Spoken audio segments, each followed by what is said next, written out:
Tonight, open house, Northern Health gathers feedback. And measles update, Northeast BC with 6 new cases. And car crash, 2-vehicle accident in Dawson Creek.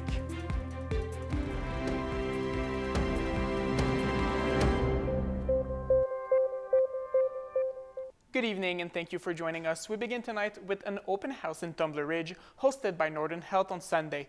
The goal was to get feedback on recent changes regarding after-hours coverage at the Tumbler Ridge Health Center Emergency Department. The open house took place at the Tumbler Ridge Community Center from 11 a.m. to noon. Last week, Northern Health reduced ER on-call services, leaving Tumbler Ridge without emergency services late at night and on weekends. According to Peace Region MLA Larry Neufeld, more than 250 residents attended the meeting and showed a lot of outrage. Neufeld says people were raising concerns on the ability to save lives and on the travel distance to Dawson Creek to receive care. The MLA says he won't accept any reductions and is hopeful these changes will be temporary. He says the decision is still permanent, but Northern Health is feeling pressure from the public. There is a follow-up meeting on September 11 for those unable to attend.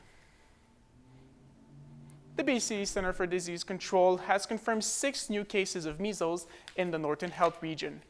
Health officials say there's now 181 cases in the Northeast and 250 across the province. Fraser Health and Interior Health have also added a case each to their count. The BC CDC also says there are 7 active measles cases in the province and 6 of them come from Northern Health. They say 214 cases come from people not vaccinated against the virus. Health officials continue to say that immunization is the best way to fight the measles. Earlier this morning, a 2-vehicle crash disrupted traffic in Dawson Creek. The accident happened at approximately 10:30 a.m. at the intersection of H Street and 103 Avenue. First responders say a vehicle allegedly ran a red light before colliding with another crossing the intersection. Firefighters say 3 people were involved in the collision. They say 2 were transported to hospital with minor injuries, while a 3rd had no injuries. Traffic resumed shortly after as H Street was cleared rapidly. The British Columbia General Employees Union is ramping up their job action as new picket lines popped up across the province. BCGEU President Paul Finch spoke on the strike's front lines in Surrey today, where set forth the union's next phases of job action.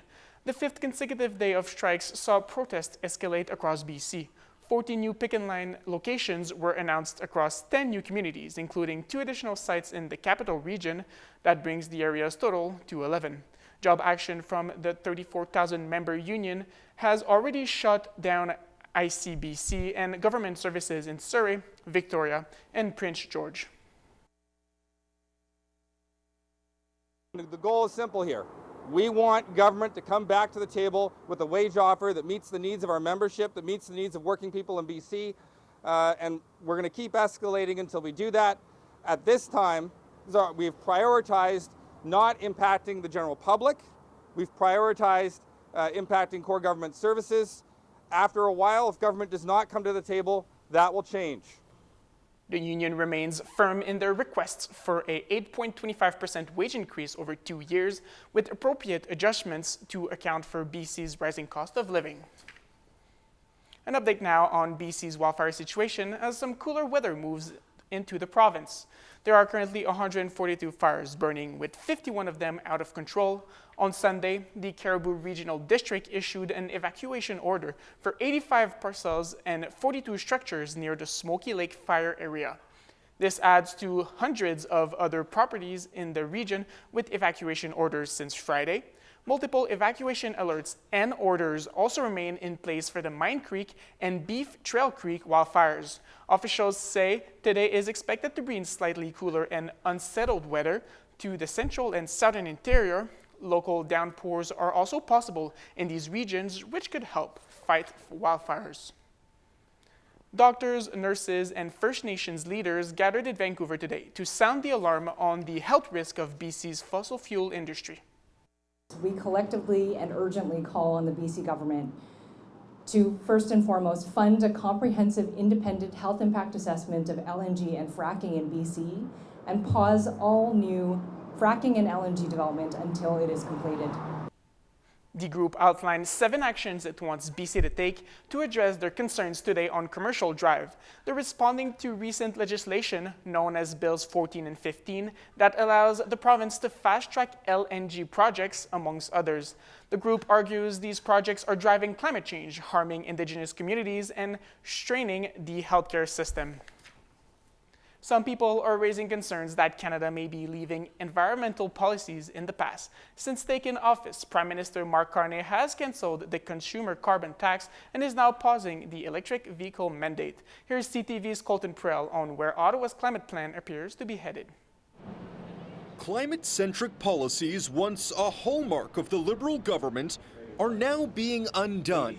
And that's generating plenty of concern. I think all Canadians should be concerned that this government is backtracking on climate action at a time when wildfires are still burning across this country. Friday, Ottawa paused the 2026 target for 20% of vehicle sales to be electric and announced a review of the EV mandate. Mark Carney insists his government isn't stepping back from climate action. But when pressed, the industry minister would only clearly commit to Canada's 2050 net zero targets. So we won't let go our climate goals, and we will continue to entice companies to develop clean tech solutions. In a statement, the Environment Minister's office says Canada will provide an update on its emissions reduction plan as we strive towards our 2030 and 2035 targets. Canada has committed to reducing emissions by 45 to 50% compared to 2005 levels by 2035. But government models estimate it will only reach 24 to 38%. Investment is... The Conservatives are pushing Carney to go even further. He's finally admitted that the Conservatives were right, just like we were right on the carbon tax. But he's doing a clumsy retreat. Poilievre says Carney should drop Canada's industrial carbon pricing and the oil and gas emissions cap. Mr. Poilievre is clearly not making climate change at all a priority. In fact, is moving policy from a Conservative perspective further away from things that might actually help solve the problem. And that maybe creates more space for Mr. Carney to continually differentiate. Carney says elements of his climate plan will be announced through upcoming major projects, while a full competitiveness strategy will be unveiled in the coming weeks. We now know the effect of the U.S. president's removal of the de minimis exemption. The program allowed small Canadian businesses to avoid duties on small packages going to the U.S. market. Well, according to the Universal Postal Union, deliveries are down at least 80%. Here's CTV's Judy Trin with more. This is our warehouse. We have the shipping command center. From a warehouse in Toronto, Jenna Reed sells environmentally friendly clothes like the shirt she's wearing and children's toys that she brings in from Europe. Her business generated $1 million in revenue last year. Sales to the U.S. have plummeted after the de minimis exemption was removed. Straight loss of 20 to 25% of our sales are just gone. Just overnight turned off. Reed stopped selling to American customers after the U.S. put tariffs on foreign shipments valued at $800 or less. De minimis, it's a big deal. It's a big scam going on. Last year, more than 1 billion low-value parcels were shipped to the U.S., amounting to more than $64 billion in goods. After tariffs took effect on the products on August 29th, postal traffic plunged by 81%. The Trump administration initially said it was changing the policy to stop drug traffickers from sending illicit drugs through the mail, one package at a time. But trade experts say more targeted action could have been taken. The United States has additional tools it could use, better screening mechanisms to monitor illegally shipped items. Rather than disrupting a really valuable tool for American consumers and small businesses. With the de minimis exemption gone, small exporters now need to collect duties, but also disclose where the products were originally made. Business owners like Jana Reed say this means they will have to work harder to build up their domestic customer base instead of relying on the U.S. There's more turbulence when it comes to the labor dispute between Air Canada and its flight attendants. The airline's latest wage offer has been rejected. The magnitude of the defeat. I mean, I can't remember the last time that 99% of the members overturned or voted down the deal negotiated by their own leadership. So it suggests that they're very, very upset. The proposed wage hike was 12% for flight attendants with 5 years of service or less, and 8% for those with 6 years of service or more. So what happens now? The wage dispute will now head to mediation, and the union says other already approved terms will carry over into a new collective agreement. The partially rejected deal, which ended last month's strike, had included pay raises and a new structure for time worked while planes are on the ground.